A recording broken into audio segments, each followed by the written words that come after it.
जय हिंद दोस्तों, बहुत बहुत स्वागत है आप सभी का हमारे YouTube channel BK concept point पर।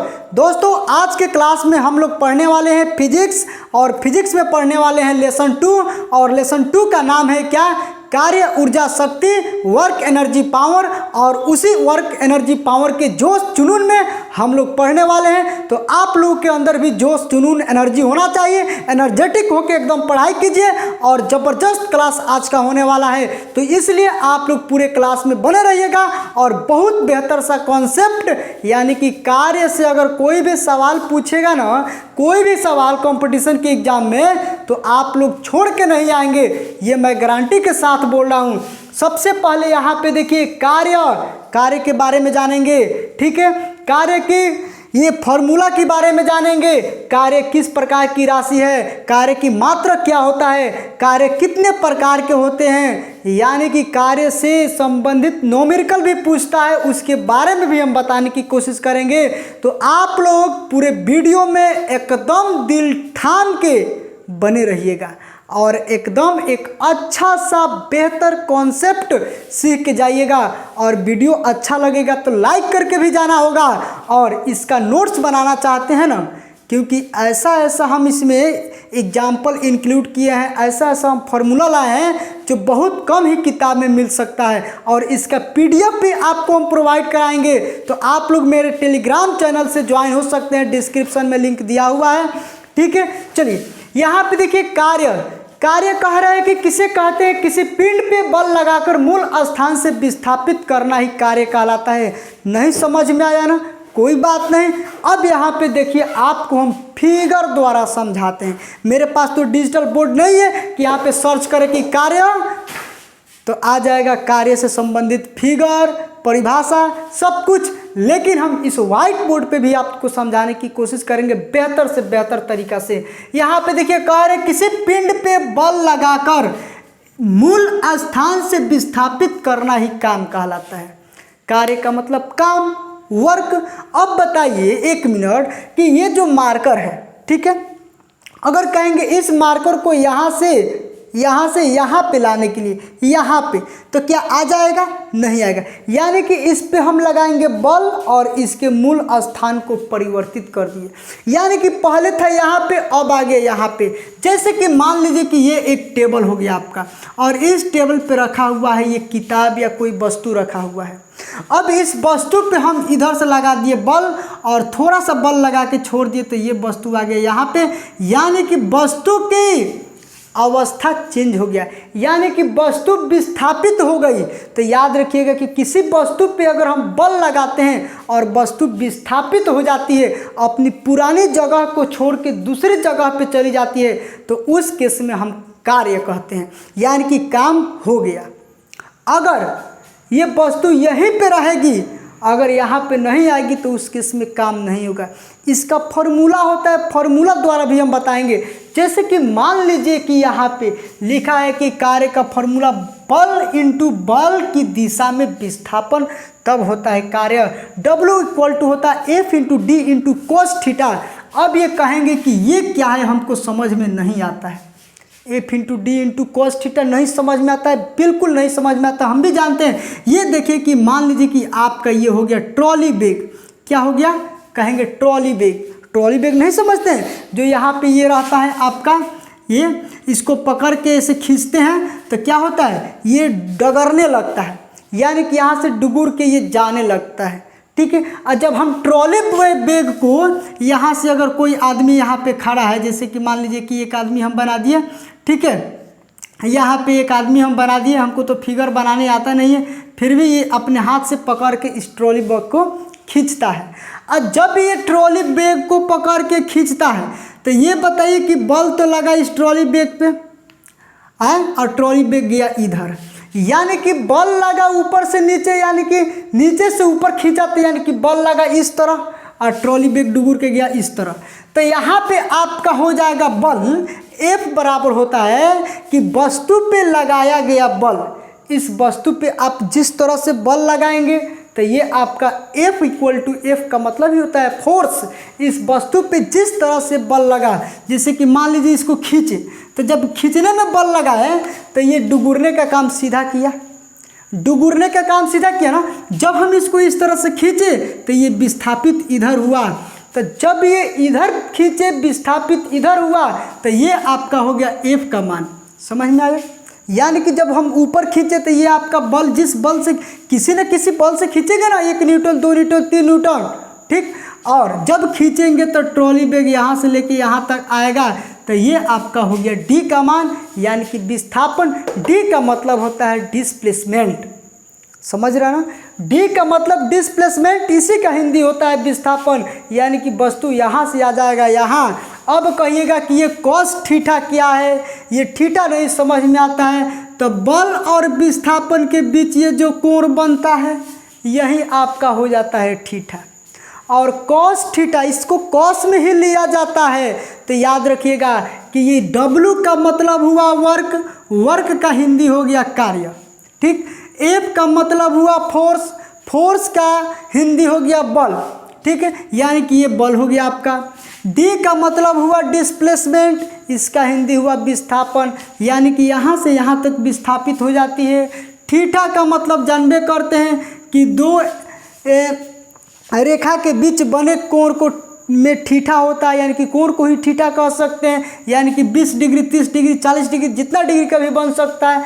तो यहाँ पे ये हो जाएगा कि बल और विस्थापित दिशा के बीच जो यहाँ पे कोण बनता है यही कहलाता है आपका थीटा। तो ये आप लोग कार्य की फॉर्मूला समझ गए होंगे कि कार्य बराबर होता है बल, ये बल है। अब बल की दिशा में विस्थापित, यानी कि जिस दिशा में बल लग रहा है, यानी कि इधर से खींच रहा है तो इसी दिशा में बल लग रहा है, और इसी दिशा में क्या हो रहा है, वस्तु विस्थापित हो रहा है। तब हम लोग कहते हैं कि कार्य हो रहा है। एकदम इजी कार्य का मतलब हुआ कि बल लगा के उसकी दिशा में परिवर्तन कर देना, उसकी अवस्था में परिवर्तन कर देना, उसकी जगह को चेंज कर देना ही तो कार्य कहलाता है। अब बताइए, आप लोगों से हम पूछेंगे कि इस दीवार है, मान लीजिए, तो बोर्ड है, सॉरी, ये दीवार ही मान लेना है, और दीवार को कहेंगे कि हाथे से 2 घंटे में मार के इसको तोड़ दीजिए। अब मार के तोड़ देंगे, टूटेगा? नहीं टूटेगा। और जब नहीं टूटेगा तो कहेंगे मजदूरी दीजिए, हमें 2 घंटा काम किए, तो कहाँ काम किए कि जबकि दीवारें नहीं टूटा है, तो उस केस में कार्य 0 हो जाएगा। इसके एग्जाम्पल हम नीचे बताएंगे, आप लोग घबराइए मत, ठीक है। तो ये चीज़ आप लोग समझ गए होंगे कि कार्य होता है कि किसी पिंड पे बल लगा के उसके मूल स्थान को परिवर्तित कर देना ही कार्य कहलाता है। कार्य बराबर होता है बल गुणे बल की दिशा में विस्थापन, यानी कि W बराबर होता है F into D into cos theta. इसके बारे में भी मैंने बता दिया। अब कार्य एक अदिश राशि है, क्योंकि कार्य में कोई गारंटी नहीं है कि दिशा किधर होगा। हम जानते हैं सदिश राशि किससे कहते हैं, अदिश किससे कहते हैं, पिछले क्लास में हम बता चुके थे। अदिश किसे कहते हैं? जिसमें परिमाण और दिशा दोनों हो उसे सदिश कहते हैं, और जिसमें केवल परिमाण हो उसे अदिश कहते हैं। तो काम जब भी किया जाएगा तो उसमें दिशा की कोई दिशा निश्चित ही नहीं होगी। कहेंगे कि बताइए किस दीवार को तोड़ना है, तो हम कहीं से भी, यहाँ से भी तोड़ सकते हैं, इधर से भी तोड़ सकते हैं। इसमें दिशा निश्चित है? नहीं निश्चित है, लेकिन परिमाण निश्चित है कि हम किस बल से तोड़ेंगे तो टूट जाएगा। समझ रहे हैं ना? यानी कि कार्य में ये परिमाण होता है, दिशा नहीं होती है। परिमाण होता है, दिशा नहीं होती है, ये इसलिए अदिश राशि है। और SI मात्रक होता है न्यूटन मीटर या इसका जूल, दोनों कह सकते हैं, न्यूटन मीटर या इसका जूल, ठीक। कार्य का सीजियस मात्रक अर्ग होता है, और 1 जूल में 10 के पावर 7 अर्ग होता है। ये इम्पोर्टेंट है आपके लिए, याद रखिएगा कि 1 जूल में 10 के पावर 7 अर्ग होता है, ठीक। 1 अर्ग में 10 के पावर -7 जूल होता है, ये भी याद रखिएगा कि 1 जूल में 10 के पावर 7 अर्ग। तो 1 अर्ग निकालेंगे, तो जब ये 1 अर्ग निकालेंगे तो इधर आ जाएगा 1/10 के पावर 7 जूल। जैसे कि मान लीजिए यहाँ पे हम लिखे बताते हैं 1 जूल में 10 के पावर 7 अर्ग, तो 1 अर्ग निकालेंगे तो ये 10 के पावर 7 आ जाएगा यहाँ पे बट्टा में, और ये जब यहाँ से इसको हम चेंज करेंगे तो 10 के पावर -7 हो जाएगा, ठीक। तो 1 अर्ग बराबर क्या होता है? 10 के पावर -7 जूल। अब इसका बीमीय सूत्र पे हम बात कर लेते हैं। याद रखिएगा कि इसका हम बीमीय सूत्र पे बात करते हैं कि इसका कार्य का अगर बीमीय सूत्र हमको निकालना हो तो तो अगर इसका फॉर्मूला याद है तो बीमीय सूत्र तो धुआंधार तरीका से निकाल सकते हैं भाई। यहाँ पे देखिए बीमीय सूत्र, बीमीय सूत्र। आप बताइए कि इसका फॉर्मूला क्या होता है, तो कहेंगे F बराबर होता है यहाँ पे W बराबर होता है F इंटू डी, और cos थीटा को गोली मारूँ तो थीटा है, ठीक। F इंटू डी ही मान के चलना है। F का मतलब बल, और बल बराबर होता है ma। न्यूटन के गति के दूसरा नियम से बल की सूत्र निकलता है। तो बल बराबर होता है F बराबर ma इंटू डी, तो आपका डिस्प्लेसमेंट ही है। यहाँ पे लिख देते हैं बल बराबर होता है ma, मास इंटू एक्सेलरेशन। अब देखिए ये हो गया आपका मास इंटू एक्सेलरेशन, यानी कि यहाँ पे त्वरण बराबर होता है मीटर प्रति सेकंड स्क्वायर, होता है ना, मीटर प्रति सेकंड स्क्वायर त्वरण बराबर होता है। तो एक जगह पे हम मीटर और ये हो गया प्रति second square into D, D मतलब डिस्प्लेसमेंट, ये क्या है, दूरी है। और जब दूरी है तो दूरी का इकाई क्या होता है, तो मीटर होता है। यानी कि इसका हम बीमीय सूत्र, ये हुआ मास, मास को हम क्या किस में लिखते हैं, मास मतलब द्रव्यमान, यानी कि इसको हम लिख सकते हैं द्रव्यमान को कैपिटल M, ठीक। ये मीटर है, मीटर, मीटर मतलब लंबाई, लंबाई को L, ठीक, और बट्टा ये सेकंड स्क्वायर यानी कि सेकंड को समय को T स्क्वायर, और इंटू फिर ये क्या हो गया आपका, ये लंबाई, मीटर मतलब लंबाई ही है, तो ये हुआ लंबाई। अब इसको M इंटू L, L दूगा है तो L स्क्वायर, T जब नीचे से ऊपर जाएगा तो माइनस में ml स्क्वायर टी के पावर -2, ये आपका निकल जाएगा बीमीय सूत्र। क्योंकि बीमीय सूत्र निकालने के लिए भी हम आपको पहले वीडियो बना चुके हैं, प्लेलिस्ट में वीडियो पड़ा हुआ है, आप लोग जाके देख सकते हैं, फिजिक्स बाय विकास सर के नाम से प्लेलिस्ट है, ठीक है। अब जो है यहाँ पे बीमीय सूत्र भी निकालना हम सीख गए, बस आपको फॉर्मूला याद रहना चाहिए बीमीय सूत्र क्या है, कौन सी बड़ी बात है, ठीक है। एक जूल कार्य क्या होता है कि कोई वस्तु पर 1 न्यूटन बल लगाने पे 1 मीटर विस्थापित होती है, उसे 1 जूल कार्य कहते हैं। 1 जूल कार्य किसे कहते हैं कि किसी वस्तु पर 1 न्यूटन बल लगाने पे, जैसे कि मान लीजिए कि ये आपका वस्तु हो गया, इधर से 1 न्यूटन का हम बल लगाए, ये 1 मीटर विस्थापित हो गई, मतलब ये 1 मीटर चल के वस्तु आ गई। क्या समझिएगा, ये वस्तु है और इधर से 1 न्यूटन का हम बल लगाएं और वो 1 मीटर चल के यहाँ पे आ गई, तो उस केस में काम कितना हो गया, तो कहेंगे 1 जूल काम हो गया। यानी कि किसी वस्तु पे बल लगाएं 1 न्यूटन, वो अपनी जगह 1 मीटर छोड़ के चली गई, यानी कि काम 1 जूल हो गया, ठीक है ना। अब देखिए ये भी तो आप लोग समझ गए। अब पढ़ना है कार्य के प्रकार, टाइप्स ऑफ वर्क।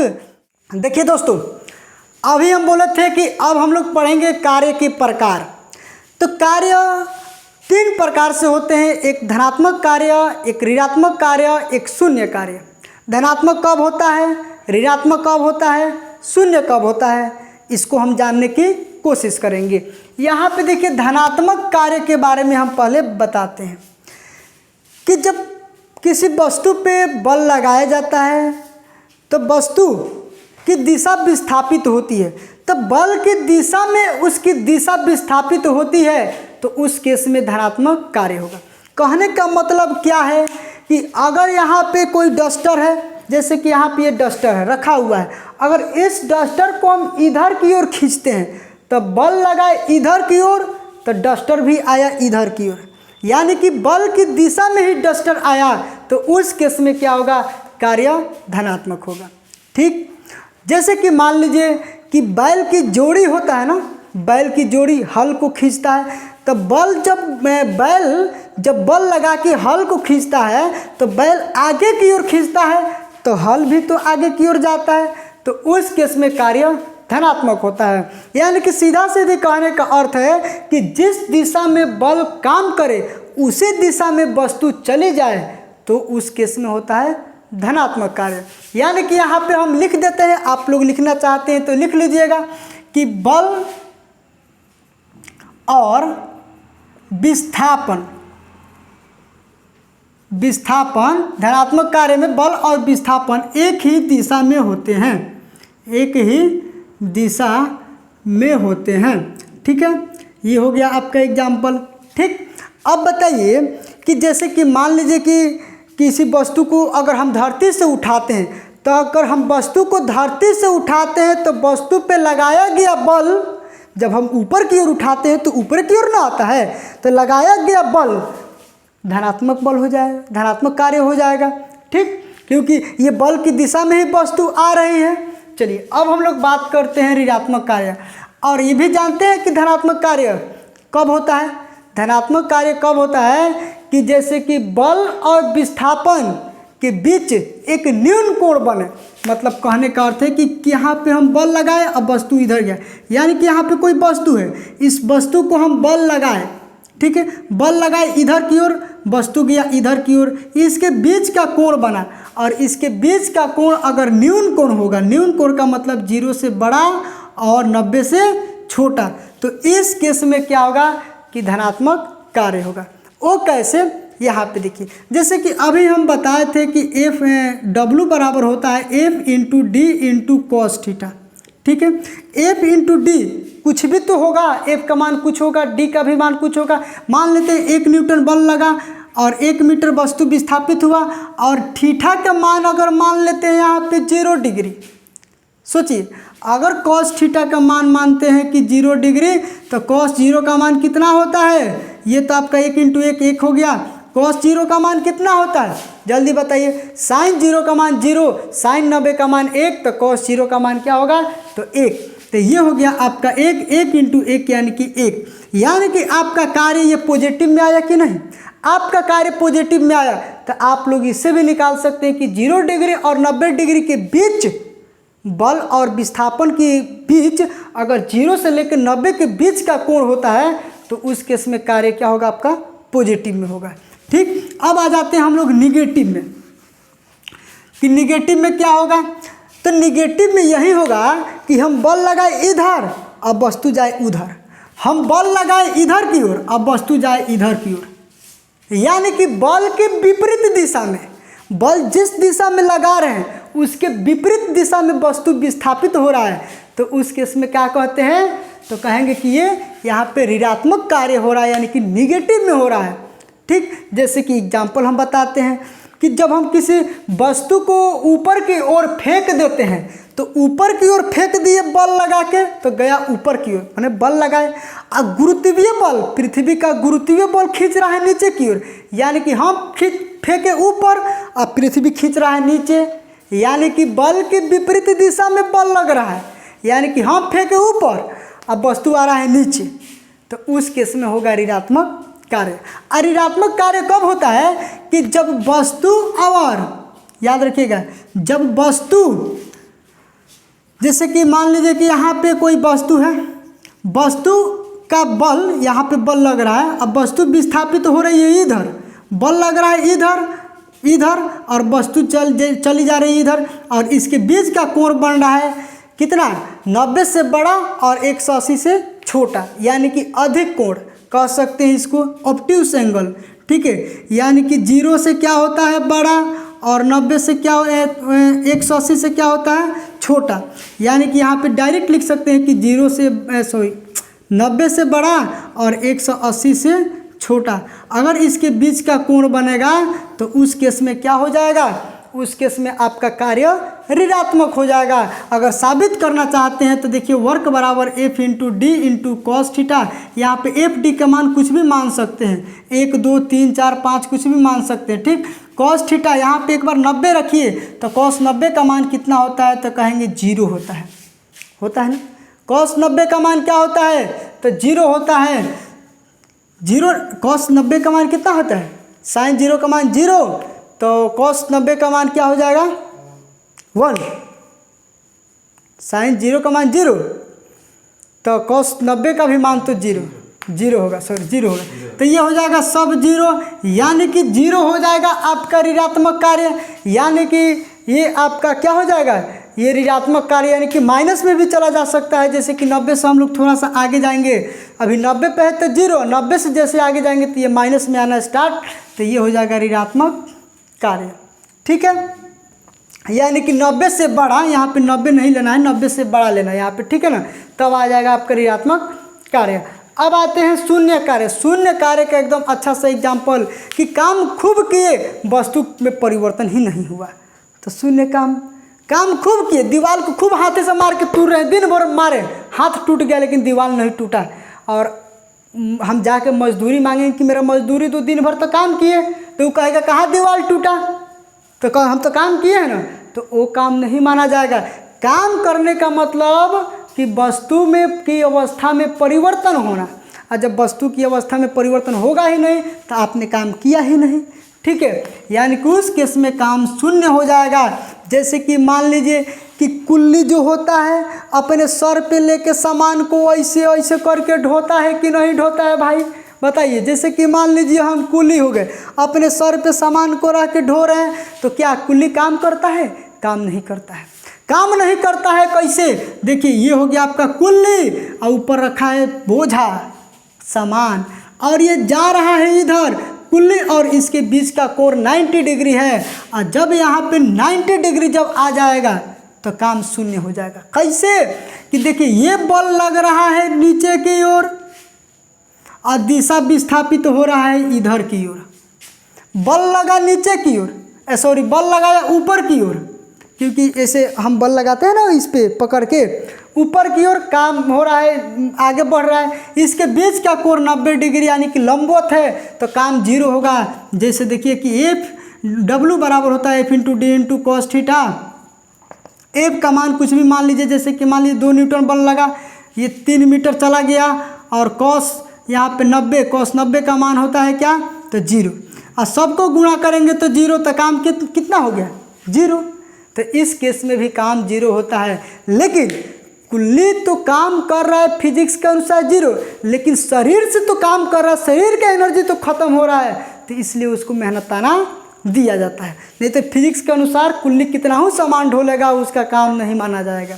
ठीक है ना, तो ये आपका होता है कार्य शून्य भी हो सकता है, कार्य ऋणात्मक भी हो सकता है, कार्य ये धनात्मक भी हो सकता है। अच्छा, कार्य शून्य होने की स्थिति में 3 स्थिति में शून्य हो सकता है। कार्य 3 स्थिति में शून्य हो सकता है। पहला स्थिति देखिए, पहला स्थिति यहाँ पे कि अगर ये D बराबर 0 आ गया, मतलब हम बल लगाएं, अब वस्तु की अवस्था ही चेंज नहीं हुआ। हम बल लगाए कितना? अगर हम बल लगाए यहाँ पे 10 न्यूटन, अब वस्तु गया ही नहीं, यानी कि 0 मीटर ही है, तो यहाँ पे इस स्थिति में काम भी जीरो हो जाएगा। जैसे कि देख लो, W बराबर F into D into cos theta, और जब ये F का मान 10 है, D का मान 0 है, कॉस थीटा का मान कुछ भी रहे, 0 से गुणा करेंगे सब में तो 0 हो जाएगा। तो कार्य शून्य हो सकता है। पहला स्थिति की D 0 रहेगा, काम कुछ भी रहेगा। दूसरा स्थिति देखिए, ये पहला, दूसरा स्थिति है कि D बराबर अगर 5 मीटर गया और F बराबर 0, यानी कि दूरी दिया हुआ है, विस्थापन दे दिया, काम जो बल है वो 0 न्यूटन है, तो इस स्थिति में भी क्या होता है? W बराबर क्या हो जाएगा? कार्य बराबर 0 हो जाएगा। ये देखिए 0 इंटू 5, ठीक, इंटू ये 0, 0 से किसी भी संख्या में गुणा करते हैं तो 0, ठीक है ना, तो इस समय भी 0 हो सकता है। अब देखिए, जब वस्तु लंबवत खड़ा होगा, लंबवत का मतलब 90 डिग्री, तभी 0 होगा, यानी कि शून्यकार हो सकता है, शून्य कार्य हो सकता है। अच्छा, एक चीज़ और, कार्य का अधिकतम मान कब होगा? कार्य का अधिकतम मान मैक्सिमम कितना हो सकता है? 1, मिनिमम कितना हो सकता है? 0। जैसे कि मान लीजिए कि कार्य अगर का अधिकतम मान 1, वो कैसे? देखिए, अगर ये सब थीटा पे ही निर्भर करता है कि अगर थीटा यहाँ पे 0 लेंगे, ठीक, अगर थीटा के जगह पे 30 लेंगे, अगर थीटा के जगह पे 45 लेंगे, थीटा के जगह पे 60 लेंगे, थीटा के जगह पे 90 लेंगे, तो यहाँ पे आप लोग देख सकते हैं कि W बराबर होता है F into D into cos theta. F into D ये तो कम है, कुछ भी मान रख सकते हैं, लेकिन इस पर पहले रख के दे दो, देख लो कॉस 0 के मान कितना होता है? तो कॉस 0 का मान होता है 1, ठीक। अच्छा, कॉस 30 का मान कितना होता है? तो जो साइन 60 का मान होता है वहीं कॉस 30 का, यानी कि √3/2। कॉस 45 का मान 1/√2। कॉस 60 का मान क्या होता है 1/2, और कॉस 90 का मान क्या होता है 0। यानी कि जब हम लोग थीटा को 0 रखेंगे तो काम 1 हो जाएगा। ये मैक्सिमम काम है, ये 1 से ये सब छोटा है। और जब हम लोग थीटा को 90 रखेंगे तो काम 0 हो जाएगा। तो इस बात को भी याद रखिएगा, कभी कभी सवाल पूछ देता है, ठीक है ना। अब यहाँ पे ये हुआ आपका कार्य एक तरह से ख़त्म। अगर इसमें कुछ छूट गया है आपके नज़र में तो कमेंट बॉक्स में कमेंट कीजिएगा, क्योंकि अगले क्लास में हम उसको कवर करने की कोशिश करेंगे। तो अभी कार्य, ऊर्जा और शक्ति में सिर्फ हम लोग कार्य को ही पढ़े हैं, अभी ये ऊर्जा बाकी है, शक्ति बाकी है, ठीक है। तो इसको हम लोग पढ़ेंगे अगले क्लास में। तब तक के लिए बाय, जय हिंद। अगर पीडीएफ चाहना चाहते हैं तो टेलीग्राम चैनल पे ज्वाइन हो जाइए, पीडीएफ उस पर चला जाएगा, डिस्क्रिप्शन में लिंक दिया हुआ है। मिलते हैं नेक्स्ट वीडियो में, तब तक के लिए बाय, जय हिंद।